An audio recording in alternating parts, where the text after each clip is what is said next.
नमस्कार, स्वागत है आपका आज की वीडियो में। मेरा नाम है बबीता अहीर और आज हम बात करने वाले हैं एक ऐसे टॉपिक पर जो बहुत ही ज़रूरी है।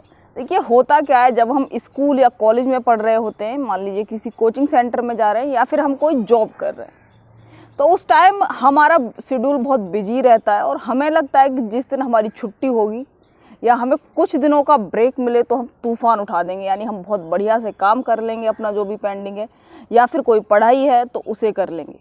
पर जैसे ही हमें फ्री टाइम मिलता है या छुट्टियां मिलती हैं, उसके बाद होता क्या है, एक दो दिन तो हम ऐसे ही आराम कर लेते हैं कि अभी बहुत टाइम है। उसके बाद शेड्यूल को मेंटेन करने में बड़ी दिक्कत होती है। कहने का मतलब है कि जब छुट्टियां होती हैं या फिर आपके पास बहुत सारा टाइम होता है, उसके बाद धीरे धीरे आपकी आदतें ऐसी हो जाती हैं कि सुबह से लेकर शाम हो जाती है, पर आपकी ना तो पढ़ाई होती है या फिर कोई इम्पोर्टेंट काम है या कोई ज़रूरी काम है जिसके लिए आपने सोचा था कि आप तूफ़ानी तरीके से करेंगे, ना तो आप उस काम को कर रहे होते हैं।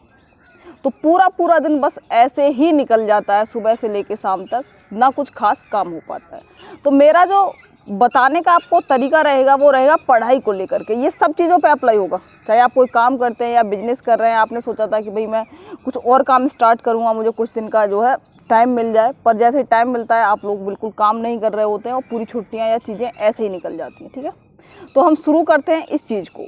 उदाहरण के तौर पे मैं आपको बताऊं, जैसे मान लीजिए आप कोचिंग सेंटर में पढ़ रहे थे और आपकी छुट्टियां हो गई हैं और आपको बहुत सारी पढ़ाई के टॉपिक्स को निपटाना था, पर जैसे छुट्टियाँ हुई आप कोई काम नहीं कर रहे। तो इसमें सबसे बड़ी दिक्कत क्या होती है या इसका सॉल्यूशन क्या है? देखिए, जब ये नॉर्मली किसी एक के साथ नहीं होता, जो भी इंसान होंगे या जब भी वो छुट्टियां लेंगे तो एक दो दिन तो ठीक रहेगा, जोश मारकर मान लीजिए वॉक भी करनी है किसी को, स्टार्ट चले भी गए, पर धीरे धीरे क्या होगा, सब शेड्यूल बिगड़ जाएगा और आप कुछ नहीं करेंगे।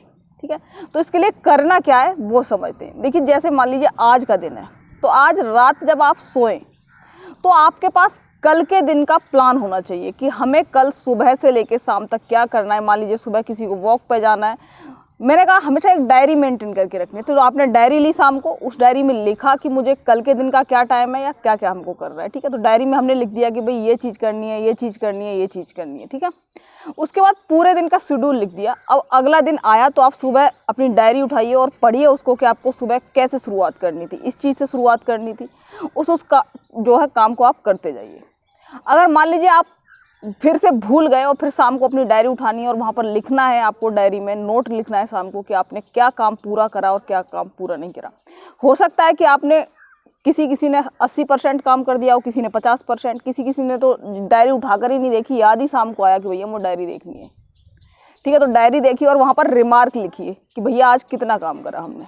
ठीक है, तो टेंशन नहीं लेनी है। मान लीजिए आपने कुछ भी करा या नहीं करा, बस फिर अगले दिन का शेड्यूल फिर रात को बैठकर बनाना है कि हमें कल क्या काम करना है। जितना डिटेल टाइम टेबल होगा उतना ही बढ़िया तरीके से आप काम कर पाएंगे। तो अगले दिन का टाइम टेबल आपको रात को पता होना चाहिए कि अगले दिन आपको क्या क्या करना है। आप इस तरीके से काम करेंगे तो डेफिनेटली आपकी सारी चीज़ें या सारा काम कंप्लीट होगा। बस आपको इसको फॉलो कर रहा है। ठीक है, 10-15 दिन आप करके देखिए। इस तरीके से लिखना है, सुबह लिखना है, भाई सुबह का जो है टाइम टेबल है, जो भी चीज़ें उस पर टिक करनी है। रात को उसका रिमार्क लिखना है कि कितना काम पूरा हुआ, कितना नहीं किया। बस ये एक छोटी सी ट्रिक आपके चेंजेस ला देगी और आप पूरे दिन को यूटिलाइज कर पाएंगे। और एक और ज़रूरी चीज़, इसमें सुबह के टाइम वो काम लिखिए जो ज़्यादा ज़रूरी है, जो आपकी प्रायोरिटी है। जैसे मान लीजिए अगर आप स्टूडेंट है तो पढ़ना आपकी प्रायोरिटी है, तो सुबह का जो 3-4 घंटे का टाइम है वो प्रायोरिटी होनी चाहिए आपकी पढ़ाई। अगर आप कोई मतलब जिम करते हैं, आपको बॉडी बनानी है, तो आपका जो है सुबह की प्रायोरिटी होनी चाहिए कि आपको एक्सरसाइज करनी है। ठीक है, तो चलिए, थैंक यू फॉर वॉचिंग। अगर वीडियो पसंद आई हो तो लाइक करना और चैनल को सब्सक्राइब जरूर कर देना, क्योंकि इस चैनल पर जो भी वीडियो आएंगी वो बहुत ही काम की होंगी आपके और बहुत ही ज़्यादा आपके जीवन को बेहतर बनाने में मदद करेंगी। Thank you.